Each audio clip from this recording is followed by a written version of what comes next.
உங்களுக்கு ஒரு விஷயம் தெரியுமா? நாம தினமும் செய்யற சில விஷயங்கள் பார்க்கறதுக்கு ரொம்ப சாதாரணமா தெரியும். ஆனா அது தெரியாமலேயே நம்ம எதிர்காலத்தை கொஞ்சம் கொஞ்சமா பாழாக்குது.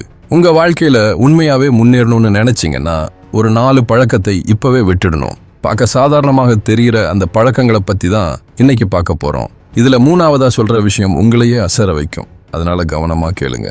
1வது, காலையில தூங்கி எழுந்ததும் வேலையா போனை கையில் எடுக்கிறீங்களா? இல்ல ராத்திரி தூங்குறதுக்கு முன்னாடி ஒரு அரை மணி நேரம் ஃபேஸ்புக், இன்ஸ்டாகிராம்னு எதையாவது நோண்டிக்கிட்டே இருக்கீங்களா? இந்த பழக்கம் உங்க மூளையை ரொம்ப சோர்வாக்கி உங்க தூக்கத்தை பயங்கரமா பாதிக்கும். உங்க மனசுக்கு கொஞ்சம் ஓய்வு தேவை. அதனால காலையில எழுந்ததும் முதல் 1 மணி நேரத்துக்கும் ராத்திரி தூங்க போறதுக்கு முன்னாடியும் போனை தள்ளி வச்சிடுங்க. நான் உறுதியா சொல்றேன், உங்க கவனமும் நல்லா அதிகமாகவும் தூக்கமும் நல்லா வரும். இந்த பெரிய வித்தியாசத்தை நீங்களே பார்ப்பீங்க. 2வது, நான் ரொம்ப டயர்டா இருக்கேன், சரி நாளைக்கு பார்த்துக்கலாம், இன்னைக்கு உடற்பயிற்சி செய்ய நேரம் இல்லை.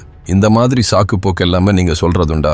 உடம்புக்கு எந்த வேலையும் கொடுக்காம இருந்தா அது உங்க உடம்புக்கு மட்டும் கெடுதல் இல்லை, உங்க மூளையையும் மந்தமாக்கி கவனத்தை சிதறடிக்கும். நான் ஒன்றும் உங்களை இப்பவே போய் பெரிய மாரத்தான்ல ஓடச் சொல்லல. சின்னதா ஆரம்பிக்கலாமே. ரொம்ப நேரம் உட்காந்து வேலை பார்த்தா ஒரு 5 நிமிஷம் கை காலை நீட்டி மடக்குங்க. இல்லைன்னா ஒரு சின்ன நடை போயிட்டு வாங்க. இந்த மாதிரி சின்ன அசைவுகளே உங்க மூளையை மறுபடியும் சுறுசுறுப்பாக்கிடும். 3வது, கொஞ்சம் சிப்ஸ், ஒரு கூல் ட்ரிங்க்ஸ். இதெல்லாம் ஒரு பெரிய விஷயமா? இன்னும் எத்தனை தடவை சொல்லியிருக்கீங்க? கண்ட நேரத்தில் கண்டதை சாப்பிடுறது சாதாரண விஷயமே கிடையாது.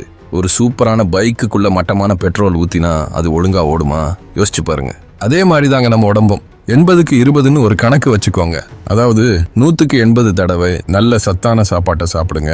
மீதி 20 தடவை உங்களுக்கு பிடிச்சதை அப்பப்போ சாப்பிட்டு ஆசை தீர்த்துக்கோங்க. எல்லாமே கச்சிதமாக இருக்கணும்னு அவசியம் இல்லை, ஒரு அளவோடு இருந்தால் போதும். 4வது, கடைசியா எப்போ உங்க வேலைக்கு உதவுற மாதிரி புதுசா எதையாவது கத்துக்கிட்டீங்க?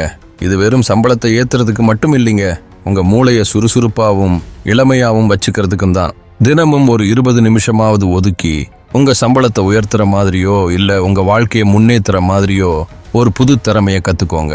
வீடியோ எடிட் பண்ண கத்துக்கலாம், நல்லா போட்டோ எடுக்க கத்துக்கலாம், இல்லைனா கம்ப்யூட்டர்ல எக்ஸல் நல்லா தெரிஞ்சுக்கலாம். அது எதுவா வேணா இருக்கலாம். ஆனா உங்க மூளைக்கு எப்பவும் ஒரு புது சவால் கொடுத்துட்டே இருக்கணும். அதுதான் இங்கே ரொம்ப முக்கியம். நல்லா ஞாபகம் வச்சுக்கோங்க, இந்த 4 மாற்றங்களும் உங்க அன்றாட வாழ்க்கையை மட்டும் நல்லா மாத்தாது, உங்க எதிர்காலத்தையே தலைகீழா மாத்திடும். இன்னைக்கே ஆரம்பிங்க. நீங்க எவ்வளவு பெரிய ஆளா ஆக போறீங்கன்னு பார்த்து நீங்களே அசந்து போயிடுவீங்க.